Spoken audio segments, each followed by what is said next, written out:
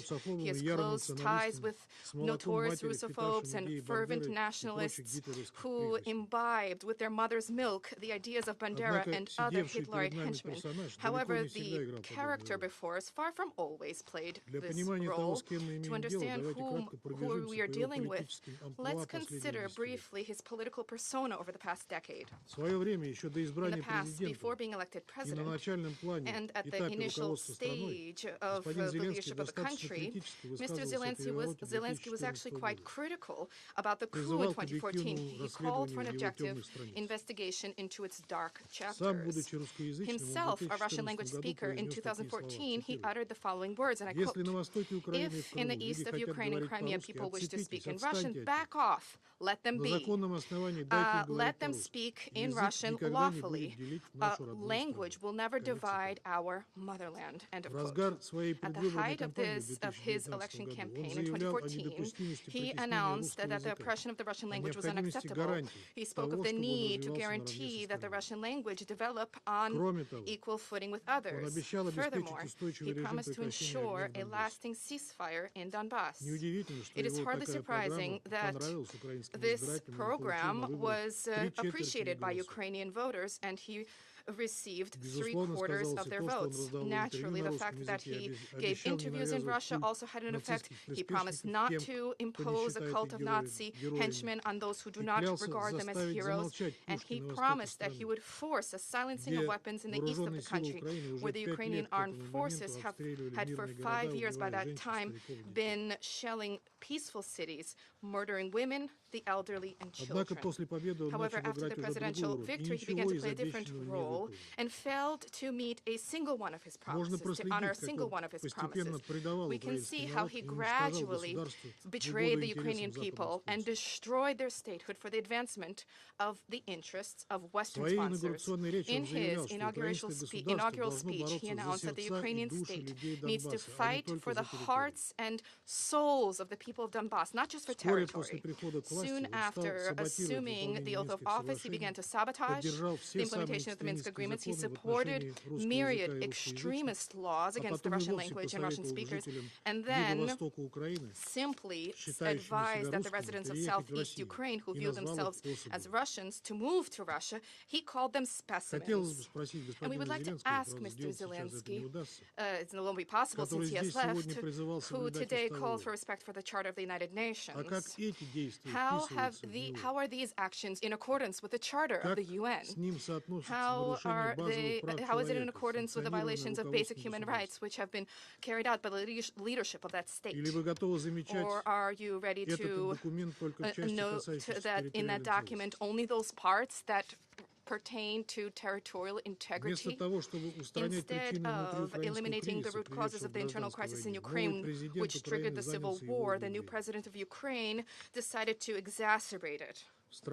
In the country, essentially, a language inquisition was unleashed with punishments for the use of the Russian language, which is the mother tongue of the majority of Ukrainians. Even before Russia's special military operation in Ukraine, the opposition was effectively destroyed. Independent media outlets were shuttered. The canonical Ukrainian Orthodox Church was repressed.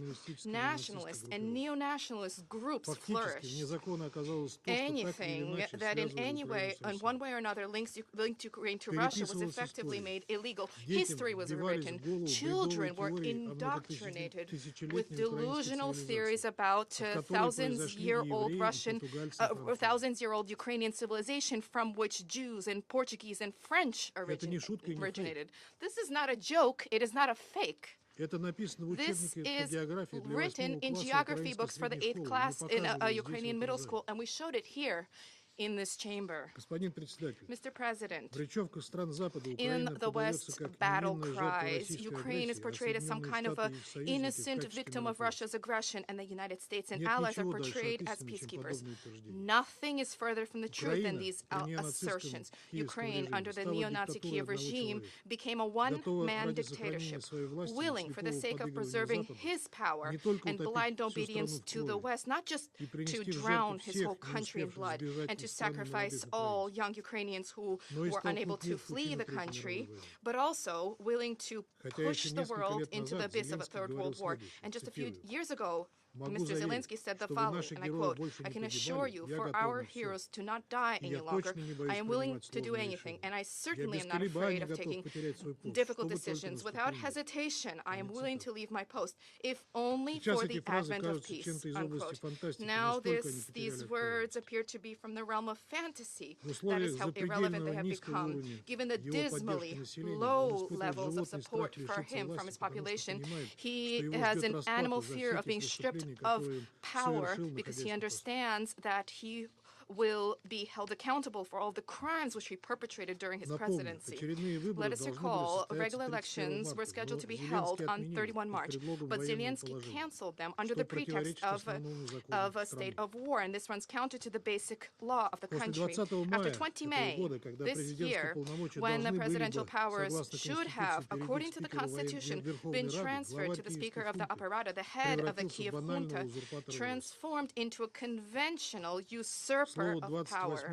On the 28th of August, the authorities of the 9th session of the Rada expired, incidentally. In the 5 years of his presidential term, he brought the country entrusted to him to an abyss, having sold off Ukraine to Western corporations, having destroyed its economy, and having plunged it into a horrific demographic crisis. President Biden today at the General Assembly spoke about спасения the украинской need нации. to save the Ukrainian nation. Украинской The нации ничего не Ukrainian угрожает. nation is not threatened with сражаемся не с anything. ней. We are not Мы fighting сражаемся against с it. преступным We are режимом, fighting захватившим against the власть в criminal Киеве и regime ведущим свой which народ к seized power in катастрофе. Kiev, which is bringing its people towards И это не война за catastrophe. территорию, And как this is утверждают not a наши war for недруги. territory, regardless of Это the claims of сражение our за foes. сознание и This права is a людей. struggle for acknowledgement and people's rights. Господин председатель, Mr. справедливое и President, a устойчивое just and регулирование lasting украинской resolution кризиса to the Ukrainian невозможно без crisis is устранения only его possible первопричин. if the root В causes первую are очередь, устранение eradicated. нарушений First прав and foremost, with an русскоязычного end населения to и violations отмену of в the Украине rights of всех Russian других language people дискриминационных and законов. repeal in Ukraine of other Мы discriminatory сегодня с разных laws. сторон слышим Today, we призывы hear к from many политико-дипломатическому corners, решению на основе we hear устава ООН. calls for political diplomatic Однако, solution без on the преодоления basis of the наследия UN Charter. Майдана, However, искоренения without overcoming национализма, the нацизма и legacy других of Maidan, проявлений without дискриминации в eradicating Украине, nationalism, уважение Nazism, прав and и other основных manifestations свобод of для всех, discrimination in без Ukraine, различия расы, respect пола, for the языка rights и and религии, basic freedoms of all в without соответствии со distinction as статьей to 1.3 race, Устава ООН. gender, language, and Никакого religion in урегулирования не accordance with получится. Article 1.3 of the Charter of the United Об Nations, there этом, will be казалось бы, no очевидном resolution. умозаключении мы It не would not be услышали ни от наших possible. западных And коллег, yet, ни от we генерального have not секретаря heard about ООН. this either from our Western colleagues Как не or услышали мы from другой the UN важный Secretary тезис General, nor о did we том, hear что from them цели и another принципы important ООН, premise, Устава ООН, namely that the purposes должны and the соблюдаться principles во of the всей Charter of the полноте, United Nations need to совокупности be и взаимосвязи. complied with fully in Помимо their положений об integrity уважении and суверенитета и территориальной interrelated целостности nature. государств, Beyond в provisions нем about еще есть и respect for принцип sovereignty and territorial самоопределения народа. integrity of Об states, этом ни в коем случае there's нельзя also the забывать, как principle there of и об self-determination of ответственности peoples, and this правительств under no за всех, circumstances без can be исключения граждан overlooked, своих государств. nor should the responsibility of states for all of its Надеемся, citizens, что киевский the режим не citizens of their сможет state be overlooked either. до We конца hope уничтожить свою that the страну и Kiev свой regime народ, к чему will он уже not близок, be able не to столкнуть наш мир в completely пучину ядерной катастрофы. destroy their country and Для their этого ему people, which they следует have как можно been, быстрее which принять they're реалистичные параметры close to долгосрочного doing, регулирования nor push the украинского world кризиса, into the а не скатываться все время abyss к of каким-то nuclear нереалистичным catastrophe. For ультиматумам, that, they планам should победы и тому embrace realistic parameters for a long-term Цену resolution за to the Ukrainian подобные crisis rather than преступные falling back шапкозакидательства on платят unrealistic простые украинцы, ultimatums, сопротивление которых victory plans, and so on. The взорвавшиеся cost, киевские the клики price заметно for such возрастает. criminal, flippant arrogance is paid by ordinary Что касается Ukrainians нас, то whose Россия всегда resistance to была the готова жить в high-handed мире и Ukrainian добрососедстве с Kiev Украиной до тех clique пор, is visibly пока из growing. нее не сделали The Russian агрессивное Federation was always русофобское, ready to неонацистское live in осиное peace гнездо, and good neighbor relations угрожающее with нашей безопасности. Ukraine until И не начали it строить was планы по ее shaped into втягиванию aggressive, в милитаристские russophobic, блокады. neo-Nazi wasp's Мы nest, всегда с threatening our уважением security, относились к украинцам, and это братский народ, с before которым нас the связывают design of неразрывные plans to исторические drag it связи. into a militaristic, the Не случайно militaristic NATO несколько bloc. миллионов We из always них нашли respect убежище именно в Ukrainians. России. These are a brotherly people Но если with западный whom we лагерь are не tied with позволит unbreakable избавиться от historic этой раковой ties, опухоли, которую millions of представляет собой нынешний them киевский режим found мирным shelter путем, in Russia. если If the Western геополитические и camp does экономические not соображения abandon this, Вашингтона и does его not сателлитов excise this cancerous все-таки окажутся важнее tumor спасения of the этой current страны, Kiev мы regime будем peacefully, продолжать нашу if специальную военную Washington операцию and до тех пор, satellites пока ее geopolitical задачи economic не будут решены considerations do военным not путем. continue to Если другого supersede пути the добиться salvation of the мира country. We will невозможно. continue our SMO until its objectives are met militarily, and there is no other way towards peace. Thank you for your attention. I thank the representative of the Russian Federation for their statement. Before continuing, please let me read this time limit reminder. This meeting needs to conclude by 6 p.m.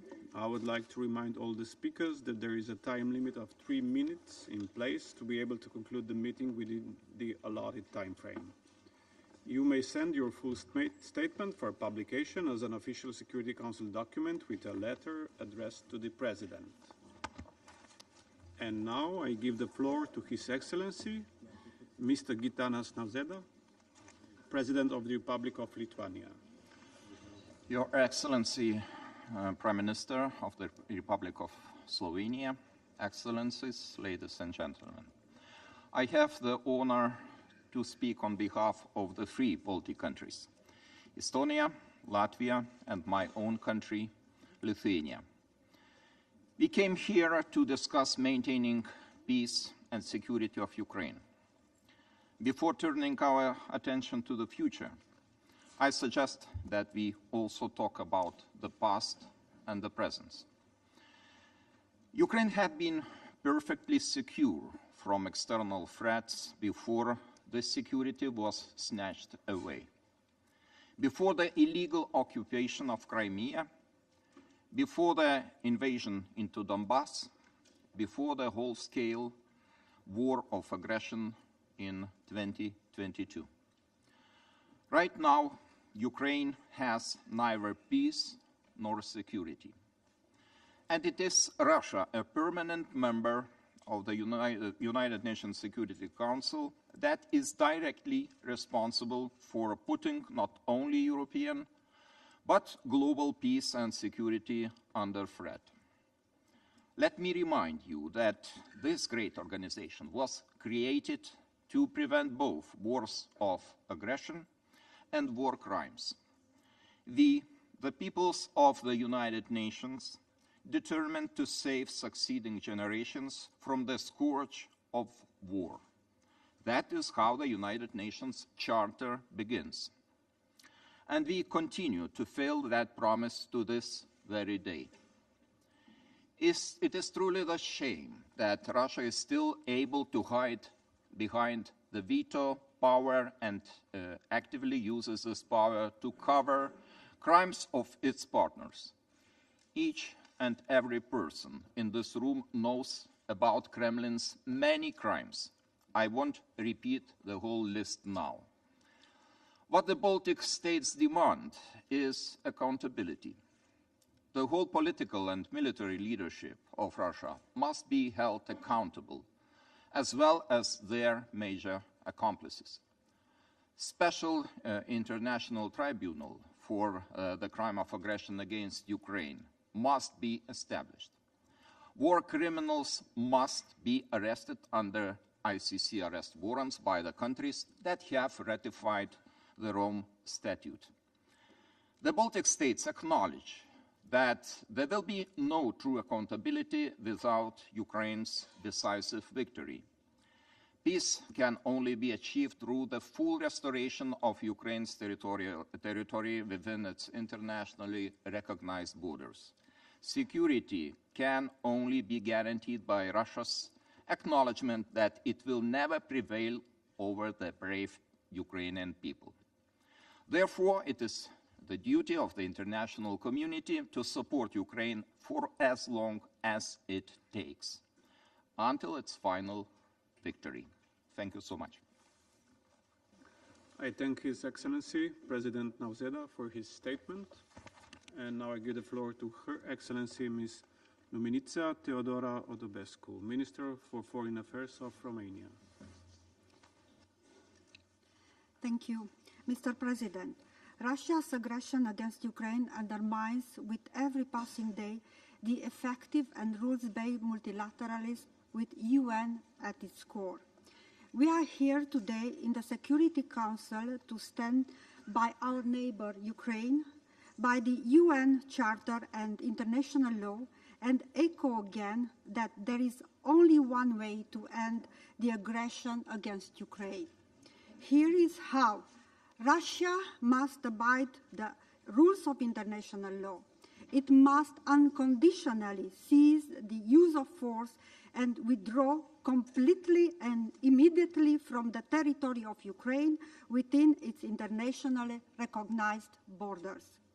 Ukraine's independence, territorial integrity, and its sovereign right to freely choose its own pathway should be respected by all UN member states. Ukraine has the legitimate right to defend itself against the Russian aggression. During the current illegal military aggression, innocent civilians were killed. Furthermore, Russia has been using a wide array of war techniques, from irresponsible threat of the nuclear option and disinformation to the destruction of energy infrastructure and violating the basic principle of freedom of navigation. The recent strike by Russia against a cargo ship loaded with Ukrainian grain in the Black Sea represents another example of its aggressive actions in the region. Romania will continue to remain committed to enhance the transit capacity of Ukrainian goods via its Danube and Black Sea ports. In these grave circumstances, we have to make sure that justice is being served and accountability is duly pursued for all crimes committed against Ukraine, including the crime of aggression. The ongoing war is severely affecting the security of the wider Black Sea area, challenging the resilience of the neighboring states. We recall that Republic of Moldova's stability is critical for the entire region. Mr. President, peace in Ukraine cannot be restored by inaction. Romania tirelessly advocates for a comprehensive, just, and lasting peace in Ukraine in line with the UN Charter.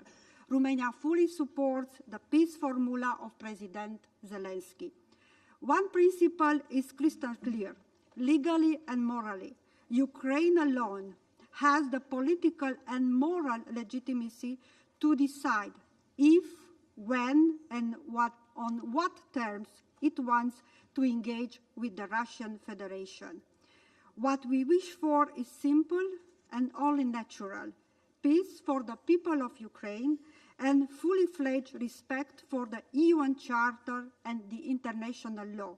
This should be our joint objective and responsibility. Thank you. I thank Her Excellency Ms. Sodobescu for her statement. I now give the floor to His Excellency Mr. Péter Szijjártó, Minister for Foreign Affairs and Trade of Hungary. Madam Minister, dear Tanya, thank you so much for organizing this briefing.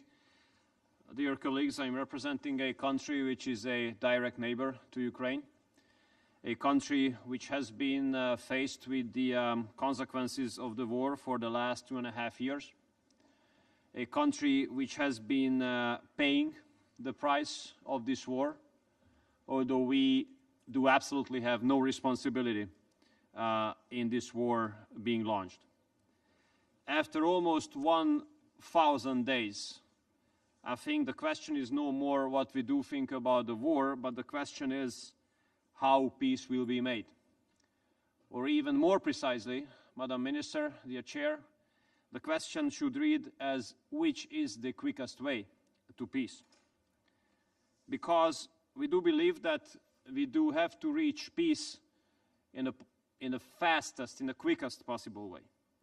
Because the later we come to peace, the more people will die, the more families will suffer, more people will have to escape, and the more destruction will take place. And we Hungarians in the neighborhood, we don't want more destruction to take place. We don't want more families to suffer. We don't want more people to die, especially that there's a significant community of Hungarians living in Ukraine. And if we are honest to ourselves, and if we don't use only panels of communication, then I think it's obvious that what has been done so far has not worked out at all from the perspective of peace. The weapon deliveries have absolutely not helped to bring this war closer to its conclusion. Weapon deliveries have absolutely not helped in bringing this war to an end. And the increase of the number of weapons on both sides of the front line ended up in more casualties and also the prolongation. And we are super concerned about the ever-growing risk of escalation, and we are absolutely concerned about the open references to the use of any type of nuclear weapons. We Hungarians argue in favor of ceasefire and peace talks to be started. We Hungarians do believe that this is the fastest way towards peace, especially that what has happened so far proves that there is no solution on the battlefield. What you have on the battlefield is casualties and destruction. And we Hungarians are proud to be among the global majority for peace, and we are ready to take part in all global initiatives which brings forward the hope for peace and strengthens the volume of peace. And we do hope that this high-level week of the General Assembly will bring us closer to the conclusion of the war, bring us closer to peace, and brings us closer to the end of the suffering of the people in our neighborhood. Thank you. I thank His Excellency Mr. Siarto for his statement. I now give the floor to His Excellency Mr. Radoslaw Sikorski, Minister for Foreign Affairs of Poland. Madam President, Excellencies, the Russian ambassador predicted that this debate will consist of, quote, hackneyed statements dictated by Brussels. It's a lie. I assure you that what you're about to hear, I wrote myself. The Russian ambassador claims that Russia does not bomb civilian targets. That's a second lie. 2 weeks ago, I visited the Ukrainian city of Lviv, where a townhouse was hit with a Russian Kalibr missile. This is the result. A man saw his wife and 3 daughters taken out of the rubble, dead. All of them were civilians. All of them lived far away from the front line, and all of them were killed. The Russian ambassador has talked about children's graveyard in Gaza, which is indeed a tragic situation. Well, Ukrainian children are targeted not only with bombs. Thousands have been kidnapped and taken into Russia, where they are brainwashed in order to strip them of memories and of their national identity. Russia claims that these children are orphans, left alone in a war zone. Another lie. Many of them were separated from their parents, either by accident during attacks or deliberately by the aggressor's army. Independent reports revealed that, and I quote, officials have deported Ukrainian children to Russia or Russian-held territories without consent, lied to them that they weren't wanted by their parents, used them for propaganda, and given them Russian families and citizenship. Special camps offer the abducted children Russian patriotic education, and a hotline was established to pair the minors with potential foster families, in inverted commas, luring the latter with money. On top of that, Mr. Putin signed a decree fast-tracking the process of granting Russian citizenship to stolen Ukrainian children. This is not collateral war damage. It was a plan devised before the war and ruthlessly executed. UN investigators concluded that these actions constitute war crimes. In October 2022, the International Criminal Court issued an arrest warrant for Vladimir Putin. Ambassador Nebenzia and Russian propagandists like to refer to the democratically elected government of Ukraine as Nazis, as you've just heard. It so happens that in Poland, I live 3 kilometers from Potulice, the site of a former Nazi filtration camp during the Second World War. It's known for the fact that thousands of children were imprisoned there, from Poland and the Soviet Union, from around Smolensk and Vitebsk. Up to 800 of these children died, but thousands were transferred west to be Germanized. Blonde, blue-eyed, Aryan children deemed to be racially suitable. I therefore have a few questions to the Russian ambassador and his superiors. How does what you are doing to Ukrainian kidnapped children differ from what German Nazis did to your children and ours? How many Russian officials have adopted stolen Ukrainian children following, as reported by the BBC, the example of Sergei Mironov, former chairman of the Russian Federation Council? When will you return the remaining thousands of stolen Ukrainian children back to Ukraine? Do you know that stealing in other countries' children is tantamount to genocide, as recently reaffirmed by the Parliamentary Assembly of the Council of Europe. Do you remember that diplomats and propagandists of a genocidal regime are also criminals, as Soviet prosecutors argued at Nuremberg with reference to Ribbentrop and Streicher? Permanent members of the UN Security Council are supposed to be guardians of peace and not to fight their wars with other people's children. This is Russia's shame that will not be forgiven or forgotten. And by the way, since Ambassador Nebenzia denies the reality of Soviet Nazi collaboration in the invasion of Poland in 1939, here are pictures of their joint parade. I'm sure you recognize the Soviet uniforms. Thank you very much. I thank His Excellency Mr. Sikorski for his statement.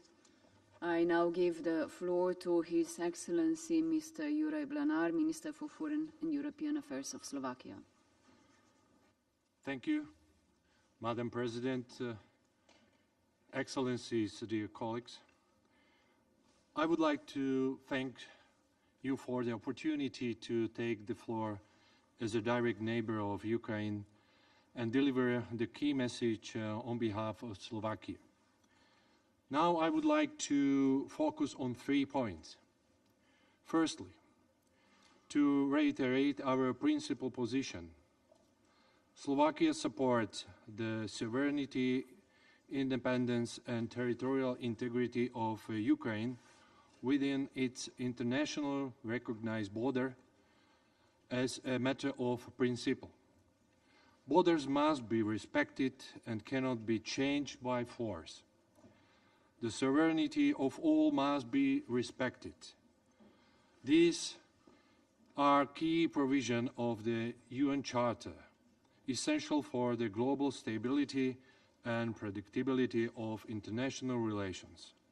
Since we did not recognize the unilateral declaration of independence of Kosovo, we also do not recognize the annexation of Crimea region of Donetsk, Kherson, Luhansk and Zaporozhye. Secondly, on continued peace efforts. More than 2.5 years since the invasion, we have no firm commitment from global powers to the peace process. Divisions within this council are deepening. Its role as a protector of peace is being questioned.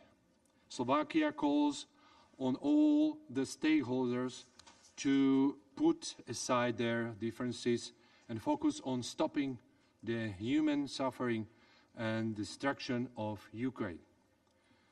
There is no alternative to dialogue, as the situation cannot be resolved by the military means alone. The war against Ukraine, as well as in Gaza, has dire global consequences for global food and energy security and the supply routes. And when we talk about the peace, we must be very specific. A lasting, just peace for Ukraine cannot be achieved outside of the key principles of the UN Charter. Slovakia stands ready to support any meaningful process or format for respects these principles. The process will determine the outcome. This conflict cannot be solved unless the competition of global powers is replaced by their cooperation and return to diplomacy. Let me finish this part of about the peace by using of the words of Albert Einstein. Peace cannot be kept by force. It cannot only be achieved by understanding. Thirdly, the future of Ukraine is in the European Union. My government supports a peaceful, independent, sovereign, democratic and prosperous Ukraine with the stable, internationally recognized borders and firmly advancing on its reform path towards future European Union membership. Yesterday, I spoke at the G7 Plus meeting about the continued support for Ukraine ahead of upcoming winter. We keep providing emergency volumes of electricity, gas and diesel fuel to minimize power and heat outages in Ukraine. People are our primary concern. To this end, the third joint meeting of the governments of Slovakia and Ukraine, Slovak and Ukraine governments will soon take place with the aim of speeding up the implementation of the roadmap signed by our prime ministers earlier this year, focusing on strategic infrastructure and connectivity. Slovakia remains engaged to provide solidarity to people in Ukraine as well as in Gaza and Sudan. Thank you for your attention. I thank His Excellency Mr. Blana for his statement. I now give the floor to His Excellency Mr. Josep Borrell, High Representative of the European Union for Foreign Affairs and Security Policy and Vice President of the European Commission.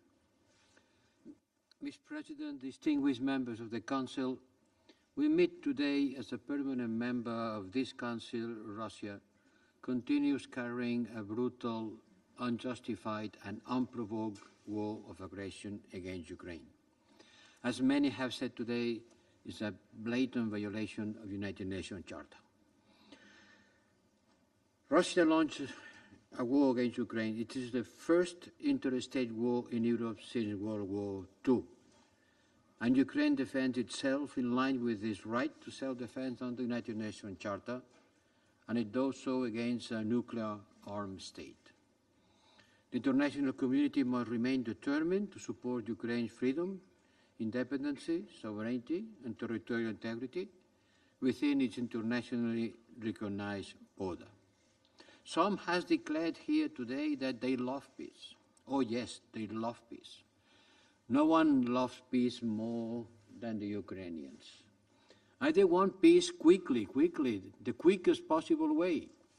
But they haven't mentioned that the quickest possible way is Russia withdrawing their troops from Ukraine. This would be the quickest possible way.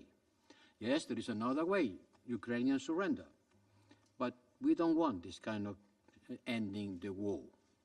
And they are desolated because the fact that we have been providing support to Ukraine has not finished the war. No, but it has allowed Ukraine to defend itself. And we want Ukraine to continue defending itself. So to all lovers of peace, please take into consideration that it matters the way this war is going to end. It matters. And one way of ending this war, which is Ukrainian surrender in front of the violation of their territorial integrity, will be a good example for the perpetrator of this violation to start again and again. So please, my call to all peace lovers is to keep in mind that what we are talking about is about the freedom of one country, one people, who is defending itself against an aggressor. United Nations reports are unequivocal. The deliberate destruction of civilian homes and infrastructures, depriving the civilian population of services necessary for its survival, particularly when the winter season starts and 2/3 of electricity production capacity of the country has been destroyed. The recent transfer of short-range ballistic missiles by Iran to Russia, and in doing also with North Korea, is becoming an enabler of Russian aggression. And this represents a substantive material escalation and a direct threat to European security. These weapons will be likely used against Ukrainian civilians, adding another layer of suffering and destruction of this war. The European Union remains unwavering in its support for Ukraine and to a just and lasting peace, yes, because we want peace. We too want peace. But based on international law and the United Nations Charter, and do more than 110 partners who supported the summit joint communique of this last meeting on a peace framework, supporting again sovereignty, independence, and territorial integrity of an aggressor country. At the end of the day, it's up to Ukraine, and only to Ukraine, to define the terms in which they want this war eventually end. And we need to pay more attention at the constant violations of the embargo against Russia. We need to be concerned by the circumvention of sanctions, that these, yes, are making the war longer. And we have to reinforce the legitimacy of our support to Ukraine by being consistent with our values and applying these values everywhere. This is the best way of supporting Ukraine. Consistency is of the essence. In a world that is becoming less multilateral and more transactional, and in order to prevent this slide toward more transactions and less norms, we need to work very hard. This is the best way to support Ukraine for a peace, a just peace, that makes the aggressor to fail. Thank you. I thank His Excellency Mr. Borrell for his statement. I now give the floor to Her Excellency Ms. Annalena Baerbock, Federal Minister for Foreign Affairs of Germany. Thank you very much, Excellencies, colleagues, dear Madam President. 943 days ago, Russia launched its full-scale aggression against Ukraine. 943 days of suffering. 943 days of women being raped in Bucha, of tortured people in eastern Ukraine, and of children being deported. And as we have heard here today, there's no denying of that. Children being deported from their homes, as my Polish colleague has outlined. We heard here the Russian ambassador that he didn't even say this is not true. He said it's better for the children. There's an estimation that more than 20,000 children have been deported. Imagine these were your children, and you hear here in the Security Council that this is for the better good of your child, being stolen from you as a mother or a father. I had the chance to speak one of the very, very few teenager girls who could be returned. She was telling me in tears, please promise me one thing. You won't stop, you won't stay silent until all the other girls, all the other boys, the little children have been returned. And this is our promise we gave. We as European neighbors, we as Germans, my country, what we heard here from our Polish friends, who were responsible for the worst crime on the European continent, who are lucky to live in peace again, my generation to live in peace again, because others were there for us, other European friends and partners, that my country could live in peace, reunified in the middle of Europe. And this is also my plea to those where I totally understand, who ask us, can you please stop this? Maybe it would help if you do not support Ukraine in self-defense. Maybe we should just ignore what's happening. We cannot do that, because my country pledged that we always stand up for the principles of this united nation. And we won't rest until these children are being back to their families. And yes, the Russian Federation, the ambassador who always leaves after he has spoken here, I've experienced that a couple of times, you can fool yourself. The strongest man of your country can hide behind teenager girls who he kidnapped. But you cannot fool the world. I mean, we don't have to go through all the 943 days of all the atrocities. We can all just remember what happened on Sunday here in New York. Russia wanted to prevent us from a real breakthrough for the UN, when a vast majority of states rallied around the values of the Charter. The fooling of the world happened just then, when Russia wanted to prevent us from a real breakthrough for the UN. And then we can read it all on Twitter. Their truth is that the majority from the, I quote, jungle was not capable of taking the right decision. This is how Putin's Russia these days speaks about other countries, the jungle. This is how they speak about Ukraine, a beauty which has to be raped. And this is how Putin's soldiers, Putin's army behaves. Every day, 943 days. Lately, with heavy drone attacks and missiles directly targeted power plants. 2/3 of electricity and heating is being destroyed right now, even though we try to protect it with air defense. 2/3 being destroyed. Not by coincidence, but because winter is coming again. Minus 15 degrees means that electricity doesn't work, heating doesn't work, and water is being frozen. This is a crime against humanity. People freezing to death. And this is why, again, I would like to call on all the friends around the world. We can totally understand that some of you think maybe if there is no weapon support anymore for Ukraine, maybe if we just call neutrally on all sides, this can go better. But I mean, the truth is, if there's no air defense left around the remaining electricity hubs, there's no electricity in Ukraine anymore. Then everything is being destroyed. And yes, we can call on both sides neutrally. But Vladimir Zelensky invited the Russian president to the negotiation table in summer. He offered a dialogue. And Vladimir Putin has responded with new levels of aggression. In June, Ukraine invited Russia to a second international peace conference. Putin's response? He bombed a children's hospital in Kiev. And this is why we believe we have to send further air defense to protect children's hospitals.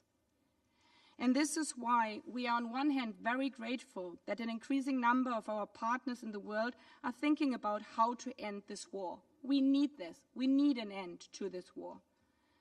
But this cannot mean for us to stand by and watch while there is no end to this war, while Putin hasn't taken the seat at the negotiation table, to just stand by and watch Russia destroying the remaining half of Ukraine. For us, when we are speaking about peace, we believe it must be a just and lasting peace. Speaking about peace means Ukraine must be sure that the end of the fighting does not mean another round of preparations in Russia, neither another round in Ukraine, nor in Moldova, nor in Poland, like we've heard again from our colleague here at the table. Speaking about peace, just and lasting peace, means that Ukraine's existence as a free and independent country is guaranteed. It means security guarantees. This is hard, and every day people are dying. But Excellencies, on Sunday, we have showed what we can achieve if we join forces.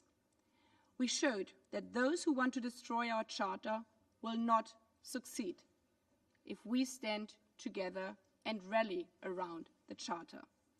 Let's rally around the charter also for Ukraine in the same spirit, for just and lasting peace for Ukraine, for Europe and the whole world. Thank you. I thank Her Excellency Ms. Baerbock for her statement. I now give the floor to His Excellency Mr. Lars Løkke Rasmussen, Minister for Foreign Affairs of Denmark. Thank you, Madam President, distinguished members of the Security Council. I have the honor to speak on behalf of the 5 Nordic countries, Finland, Iceland, Norway, Sweden, and my own country, Denmark. First of all, I extend a warm thanks to Slovenia for bringing leaders from across the world together. I also want to thank the Secretary General for his insightful briefing, and to President Zelensky for outlining the situation in Ukraine and presenting the peace formula. Madam President, today marks 2 years and 7 months since Russia began its full-scale illegal invasion of Ukraine. This marked a major escalation of Russia's war of aggression against Ukraine, which started back in 2014. And this can, of course, not be tolerated. It must be condemned, and Russia and its representatives must be held accountable. Today, the Nordic countries would like to share 3 messages.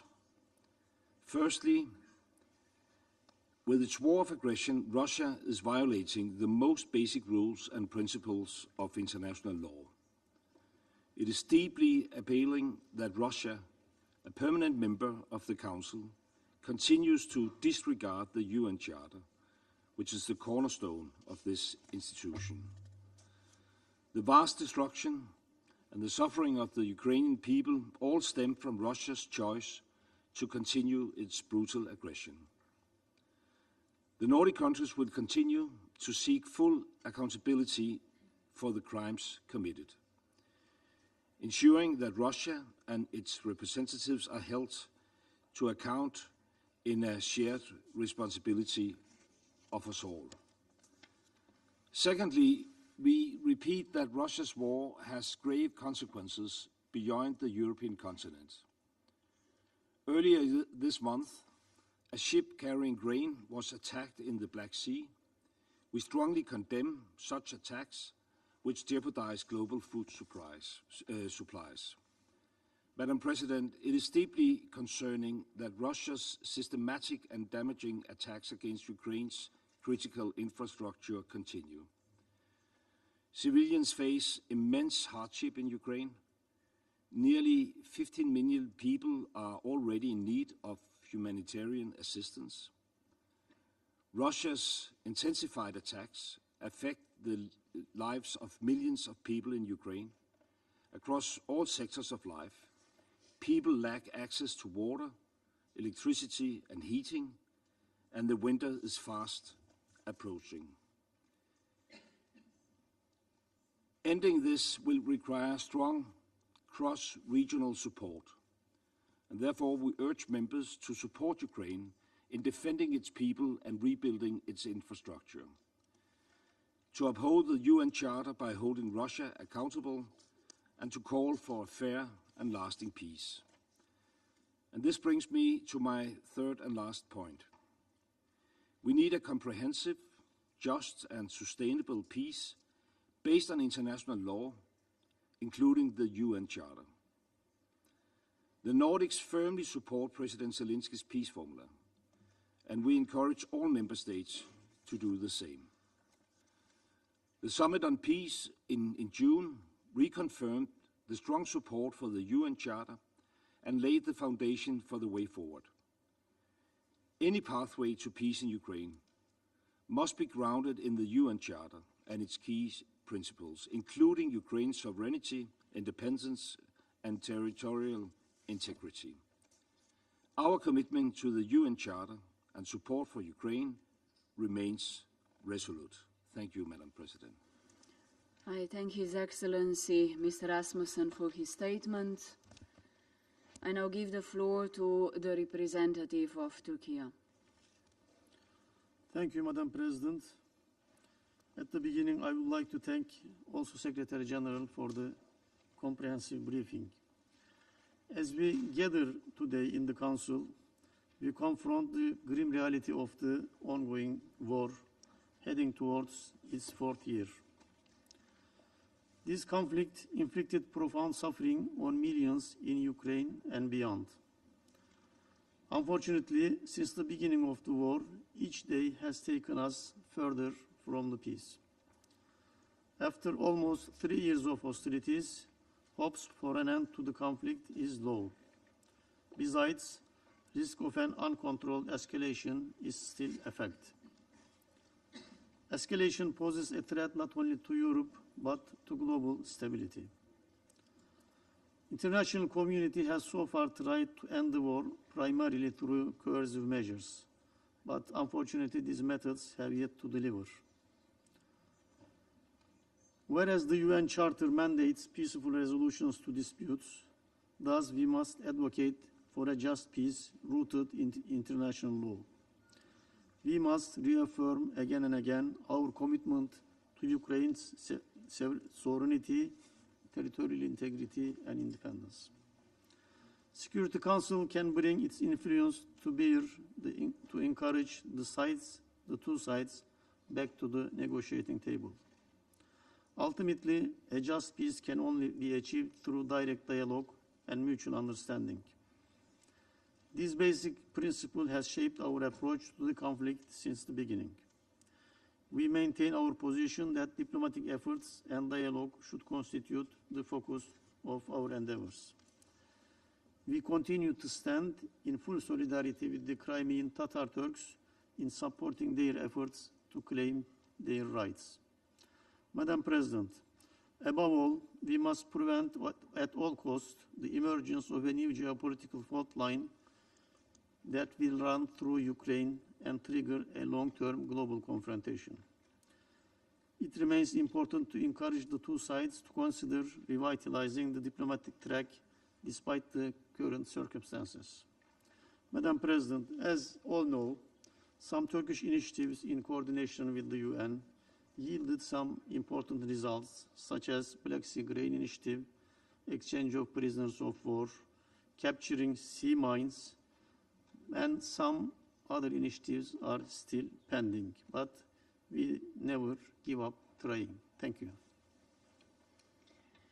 I thank the representative of Turkey. I now give the floor to His Excellency Mr. Antonio Tajani, Minister of Foreign Affairs and International Cooperation of Italy.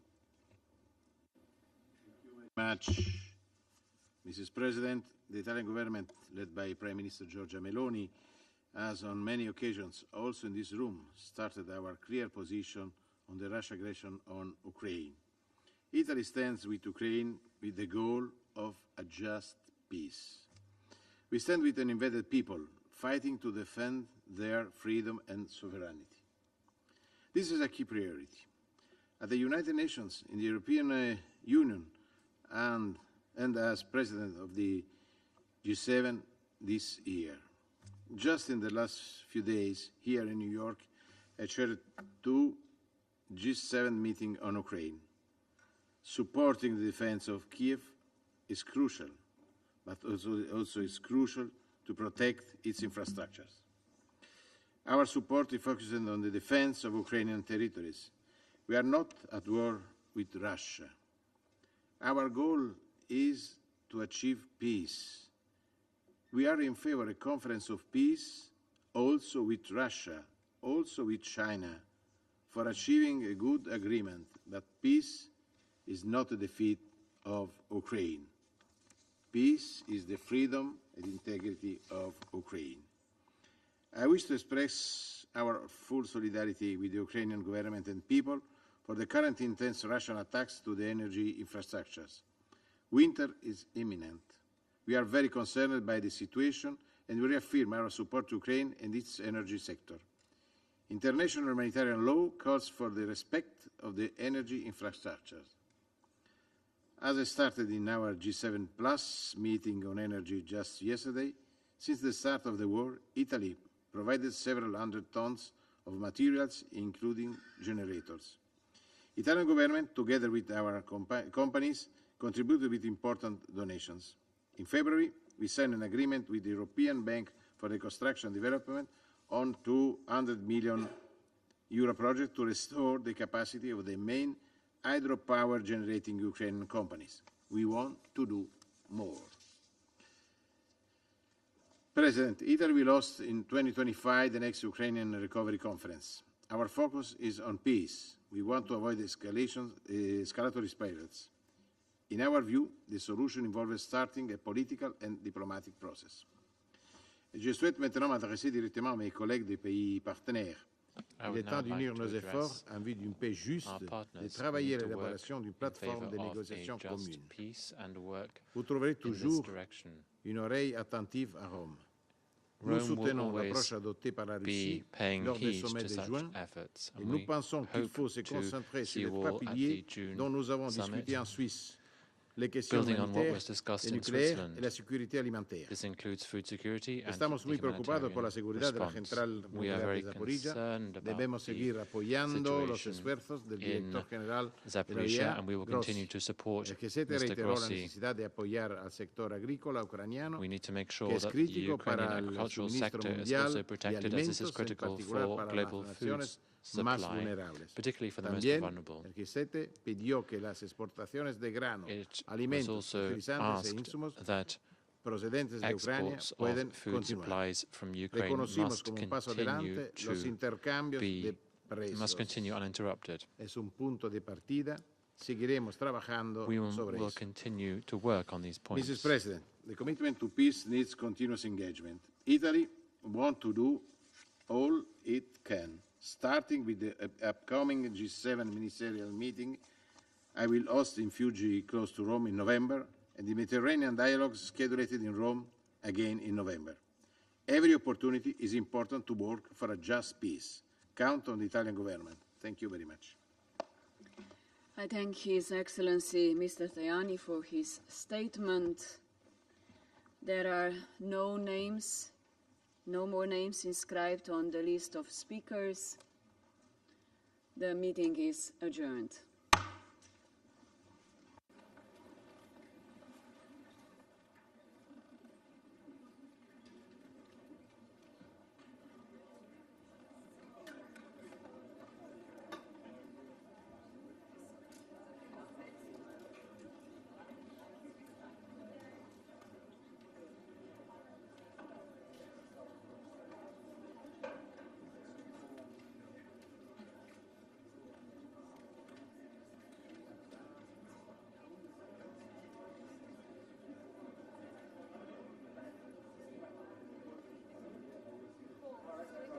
Leave, because nobody expected Ukraine to resist.